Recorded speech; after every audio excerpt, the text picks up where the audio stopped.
Hello everyone, NEET के 7 दिन बचे हैं प्यारे बच्चों। और इसके बाद आपका 3 मई को झंडे गाड़ने का दिन आ गया। साल भर जो मेहनत की है, कुछ स्टूडेंट बिल्कुल यहाँ पर आके डिमोटिवेट हो गए कि बायोलॉजी कैसे रिवाइज करें। बहुत स्ट्रेटेजी के साथ में आज इंपॉर्टेंट तरीके से या वेटेज वाइज चैप्टर बताऊं, उस हिसाब से आप रिवाइज करें तो बायोलॉजी में 360 स्कोर बहुत इजीली कर पाओगे। और जो स्टूडेंट जिनको लग रहा है हमारा सिलेक्शन इस बार नहीं होगा या जिनको अदर फील्ड में जाना है एमबीबीएस के अलावा, वो भी अगर बायोलॉजी को इस टाइम पे स्ट्रॉन्ग कर लेंगे तो 550 तक भी अगर पहुंच गए ना इजी पेपर में, तो भी किसी अदर फील्ड में भी जा सकते हैं उनके हिसाब से। या विद 12th दे रहे हैं जो जिनको कॉन्फिडेंस नहीं है, तो बायोलॉजी अच्छे से करें ताकि कहीं ना कहीं सिलेक्शन के नियर बाई पहुंचे। अदर ब्रांच में भी जाना चाहते हैं तो इसके लिए बायोलॉजी इंपॉर्टेंट रोल प्ले करेगी इन दिनों में। तो आप बायोलॉजी किस हिसाब से पढ़ना है और बहुत इजीली स्कोर कर पाओगे, ये कोई ऐसी बात नहीं है। और जो हर साल लोग इसको फॉलो करते हैं और स्टेप बाय स्टेप अगर समझोगे तो बायोलॉजी बहुत आसान है और इजीली स्कोर कर पाओगे। तो मैंने जो चैप्टर के वेटेज वाइज या इस हिसाब से आपको 7 दिनों में 2-3 बार आप बायोलॉजी इजीली तरीके से देख लोगे तो सिलेक्शन श्योर है। सबसे पहले मैंने जेनेटिक्स रखा, उसके बाद molecular biology and evolution. Genetics में हर साल 4 से 5 क्वेश्चन आते हैं, जिसमें आप ये मानो जो लास्ट का पोर्शन है जहाँ मेंडेलियन डिसऑर्डर हो गए, क्रोमोसोमल वाले डिसऑर्डर है, वहां से 1-2 क्वेश्चन वहां से कंफर्म आते हैं। पिछले साल पेडिग्री का क्वेश्चन आ गया था।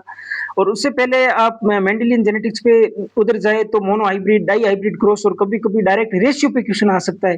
तो इसी जेनेटिक्स को सबसे पहले पढ़े, उसके बाद आप जेनेटिक्स के बाद सीधा मॉलिक्यूलर बायोलॉजी पाओगे। यहाँ से 6 से 7 क्वेश्चन आते हैं, जिसमें आप ह्यूमन जीनोम प्रोजेक्ट वाला पोर्शन देखे या डीएनए फिंगरप्रिंटिंग वाला पोर्शन देखे। उससे पहले ट्रांसक्रिप्शन, ट्रांसलेशन और रेप्लिकेशन, वहां से इंपॉर्टेंट क्वेश्चन आते हैं। सेंट्रल डॉग्मा देख, उससे डायरेक्ट लाइन एनसीईआरटी को डायरेक्ट उठ के आ जाती है। तो थोड़ी मॉलिक्यूलर बायोलॉजी की हिस्ट्री वाला पोर्शन देख लें, जहाँ चारगॉव का रूल से वहां से न्यूमेरिकल क्वेश्चन भी बन सकता है। उसके बाद आप देखें इवोल्यूशन। इवोल्यूशन में ह्यूमन इवोल्यूशन इंपॉर्टेंट है, वहां से हर साल एक क्वेश्चन आ रहा है, जहाँ से उसकी जो ह्यूमन इवोल्यूशन की क्रेनियल कैपेसिटी है वहां से क्वेश्चन आ सकता है डाटाबेस। उससे पहले आप हार्डी विनग्रो पे जाएं, जहाँ से क्वेश्चन नीट 2021 में भी क्वेश्चन अच्छा क्वेश्चन था, जेनेटिक डिस्क्रिप्टिव क्वेश्चन था। तो वहां से इंपॉर्टेंट टॉपिक को फोकस करें और हिस्ट्री वाला पोर्शन भी इसका देख ले। Then biomolecule important topic last में एंजाइम, वहां से क्वेश्चन आ रहा है। जो थ्रेशोल्ड एनर्जी है वहां से देख ले, या रिएक्शन किसमें फिजिकल चेंजेस हो रहे, केमिकल चेंजेस, वहां से देखें। और बायोमोलिक्यूल में जो एमिनो एसिड है वहां से क्वेश्चन देखें। देन बायोटेक्नोलॉजी के 2 है, बायोटेक्नोलॉजी थ्योरी और देन एप्लीकेशन वाला पोर्शन। तो वहां से कम 5 से 6 क्वेश्चन बायोटेक के कवर हो रहे थे, बायोटेक को रखे। उसके बाद माइक्रोब, ह्यूमन वेलफेयर और human health and disease. Then reproduction के 3 चैप्टर है न्यू एनसीईआरटी के अंदर। Sexual reproduction in flowering plant, उसके बाद ह्यूमन रिप्रोडक्शन और रिप्रोडक्टिव हेल्थ। इन 3 चैप्टर को करोगे तो लगभग 10 क्वेश्चन आपके यहाँ से कवर हो जाएंगे।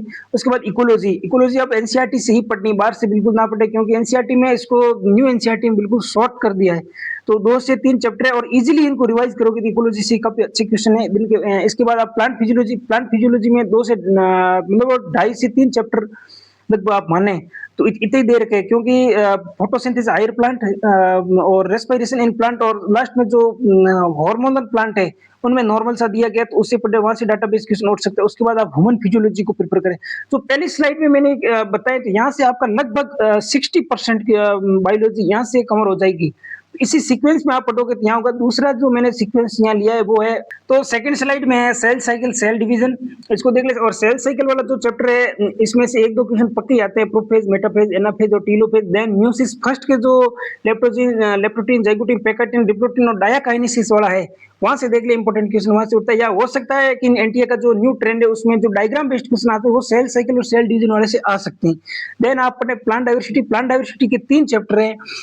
जो सबसे पहले आता है लिविंग वर्ल्ड, उसको 15-20 मिनट में कंप्लीट करें। बायोलॉजिकल क्लासिफिकेशन 1 घंटे में कंप्लीट कर ले। देन आता है आपका प्लांट किंगडम, उसको भी आप ये कोशिश करें 1 घंटे के अंदर कंप्लीट कर ले। इसके बाद आपकी एनिमल डाइवर्सिटी, यहाँ से 4 क्वेश्चन हर साल आते हैं, डायग्राम बेस्ड क्वेश्चन भी बन सकते हैं। और इसको ज्यादा से ज्यादा आप एग्जाम्पल लर्न करें, थ्योरी पे एग्जाम्पल नहीं, एग्जाम्पल बेस्ड क्वेश्चन ही आते हैं इसमें। और इजीली सबके पहले कैरेक्टरिस्टिक फीचर याद करें और उसके बाद आप फाइलम पे मूव करें। देन मॉर्फोलॉजी, एनाटॉमी, इसको आप थोड़ा बहुत एग्ज़ाम्पल बेस्ड याद रखें। न्यू फैमिली उनको जहाँ तक मेरा सब है कि आप अवॉइड करें क्योंकि न्यू फैमिली पे अभी तक क्वेश्चन आया नहीं है। हालाँकि नीट के सिलेबस में ऐड है फिर भी वो नहीं पढ़ना। जितना एनसीईआरटी में दिए वहीं तक पढ़े। इसके बाद आप एनिमल टिश्यू, कॉकरोच और फ्रॉग यहाँ पर है। कॉकरोच पे पिछले साल 1 से 2 क्वेश्चन आ गए थे, तो कॉकरोच में इम्पोर्टेंट करें और फ्रॉग में भी आई थिंक 2 क्वेश्चन थे और एनिमल टिश्यू यहाँ से पिछली बार काफ़ी अच्छे क्वेश्चन आए थे। तो इसी सीक्वेंस को आप फॉलो करें। अभी 7 दिन है, तो इन 7 दिनों में आपको यही करना है कि चैप्टर को जितना हो सके जल्दी से जल्दी रिवाइज करें। ऐसा नहीं आप लेके बैठ गए।